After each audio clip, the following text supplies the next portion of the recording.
Hey, what's up? How are you doing, YouTube? It is I, the monster, once again.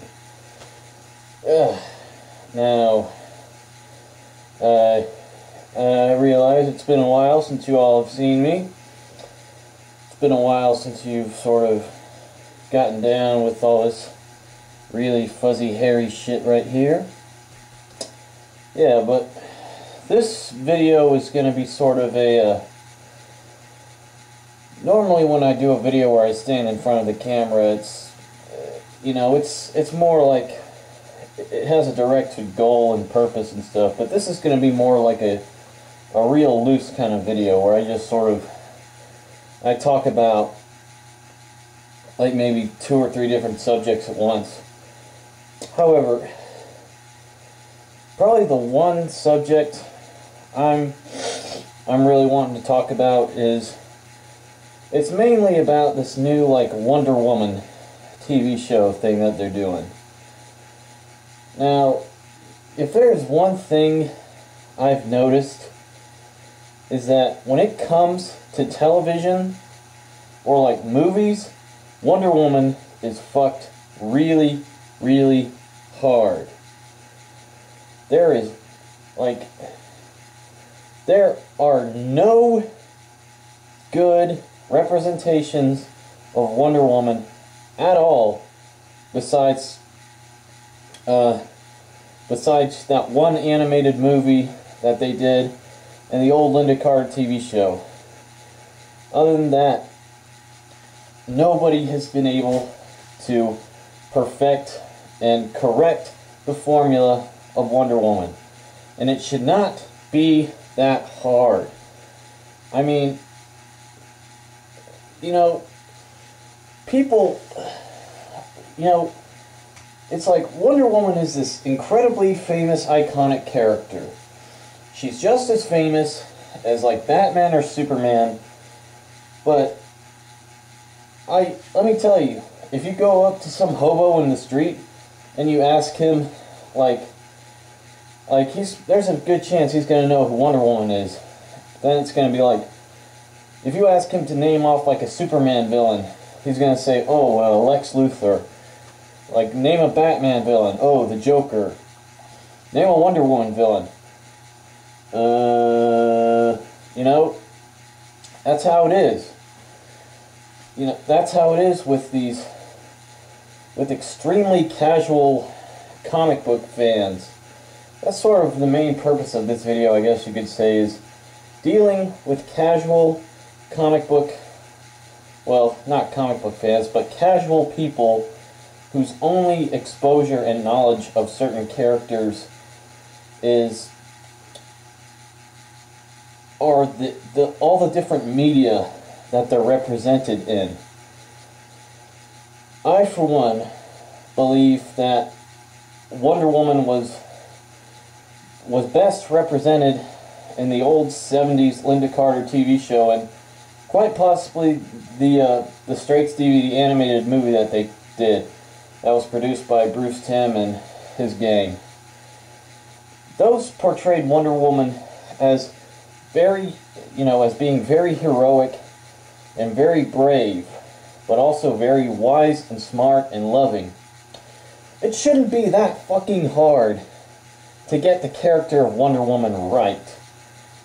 I mean, my friend Raptorfest, the guy's a huge Wonder Woman fan. It's like, Wonder Woman is basically like the female version of Superman. Now that's not a bad thing, because what is Superman? He's super strong, he's invulnerable as hell, but he uses his powers to help people, and he does whatever he can to help his fellow people, and he will protect the innocent in whatever way, shape, or form. Wonder Woman, Diana Prince, is the same way. She prefers not to use violence. She prefers to use pacifistic means to solve problems. She only uses violence as a last resort. And she's not like this uber like woman extremist icon who believes that all men should be killed and all men should be destroyed or any shit like that. Wonder Woman, she's a magical, mystical, metahuman superhero character who fights big-ass mythological monsters and supervillains. And on top of that, she also has a very loving, compassionate side to her. Like, she's the type of person that, like, if you're like a Columbine kid and you're going on a rampage because your whole family was murdered in front of you, like Diana, she would subdue you, and then she would just give you a big hug and just say, "It's okay, it's okay."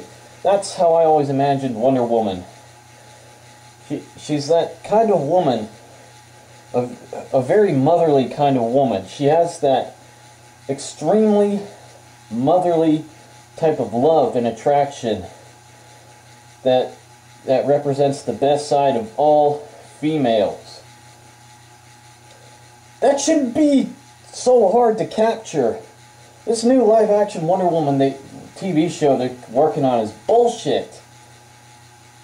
Okay? It's like, oh, Diana is this, like, extremely rich socialite by day, and then she's like a vigilante crime fighter by night. Oh yeah, let's just parody Batman. Yeah, that's really original. I tell you, I'm fucking disgusted at the lack of originality, at the lack of risk-taking. Which brings me to another thing I want to bitch about. The fact that Zod... Are you hearing me? Fucking Zod is gonna be the villain in the next Superman movie. Are you shitting me? Are you really fucking shitting me? Zod, again? I mean, didn't we already see him in Superman 2? I swear to God, I just want to find the fucking producer in charge of this shit and just wring his neck. It's like, and it pisses me off when you have a character with as much history and as much backstory as Superman, and you choose to recycle a supervillain character whose popularity was only gained with Richard Lester, the director of Superman 2, actually taking a risk and taking Zod, who then was a completely unknown character that nobody knew about, and including him in the movie, and thus making him a pop culture icon associated with Superman. If Richard Lester had not chosen to do his fucking research, look through Superman's expansive rogues gallery, pick out, oh, General Zod, this guy sounds pretty interesting. Why didn't they do the same to the new Superman movie? It's like, there are so many awesome Superman villains to pick from. I mean, seriously, there's Metallo, there's Brainiac, there's Darkseid, there's Parasite, there's fucking Bizarro, there's Bloodsport, there's Imperiex, there's Atomic Skull. Do I need to fucking go on with this shit? Seriously, Calabac, Ultrahumanite. I mean, it's like, I have the same problem with X-Men 3. It's like, you have so many great X-Men storylines to adapt into a movie, and yet, all you want to go with probably the most obvious and uninspired of them all, the Mutant Cure. Yeah, that's probably the least interesting X-Men story I could possibly think of. And yet you decide to adapt that? It's like, I understand that Hollywood studios need to make money, but you know what? A really great way to make money, a good there are two ways to make money when we're dealing with comic book properties. There's the good way to make money, which is do a little research, try to figure out what storylines or characters would be interesting enough to actually put into a live action format. And there's the great way to make money. Just lazily pick out anything that sounds the least interesting as possible and just pick it for the green light, just knowing that people are going to pay money to see it anyway and our asses are going to be fucking rich. That's basically how they operate. It's like in the second X-Men movie, they chose to adapt the God Loves, Man Kills storyline, which nobody had heard of before that movie came out. And after that movie came out, that storyline became a lot more famous. Because it was a really underrated and really neat storyline that nobody had ever heard of. You know? My bottom line is, I don't even know what the whole point of this little rant was. My point is that since Hollywood is taking it upon themselves to rehash and remake and adapt everything in the whole universe that is not completely original, I feel that it would behoove many modern day moviegoers to do some research and actually know something about what you're going to see. For example, there are people who went to see the fucking Yogi Bear movie and who never heard about Yogi Bear and they thought it was stupid. It's like, wait a minute, you don't know about Yogi Bear? Are you serious? That's probably the main reason of this video, I guess, is source material.